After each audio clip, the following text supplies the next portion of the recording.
when she says, "Now I know." That means something has moved from information to revelation. Let's get into 1 Kings 17:24 that says, "And the woman said to Elijah, 'Now I know that you are a man of God, and that the word of the Lord in your mouth is truth.'" This verse is the widow's moment of conviction. She's no longer speaking from fear or suspicion. She's no longer saying, "You're God," from a distance. Now she is saying, "I have seen enough, lived through enough, and now I know."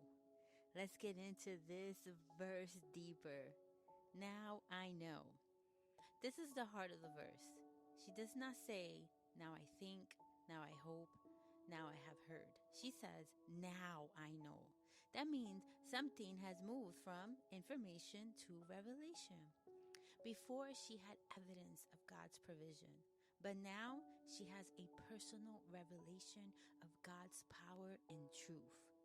There are things we can know because someone teaches us, but there are other things we only know because we lived through them. This is that kind of knowing. She is saying, "I don't know just about God through you anymore. I have encountered something real." The verse continues that you are a man of God. Earlier, when her son died, she also called Elijah a man of God, but it sounded a bit of accusing him. It's almost like, "You're supposed to represent God, so why is this happening?" But now the same title carries a different meaning. Now she sees that Elijah is not a religious man. He's not just a prophet with words. He is someone whose life is truly connected to God. So now when she says, "You are a man of God," she is recognizing his spiritual truth. The verse continues, "And that the word of the Lord is in your mouth." The word of the Lord was in Elijah's mouth. That means what he spoke carried weight. When he said the flour could not run out, it did not run out. When he prayed for the child's life to return, God listened. His mouth had become a vessel for God's word. But this came from his private life with God. A mouth that carries God publicly must first be formed in hidden obedience privately. The verse continues, "Is truth." This is the final statement she's saying. What God speaks through you is not empty. It is reliable. It stands. It proves itself over time. Truth here is not just correct information. It means firm, trustworthy, dependable, real. The widow had lived through the word. The word sustained her. It challenged her.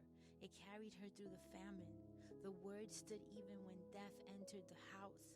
So now she says, "The word of the Lord is truth."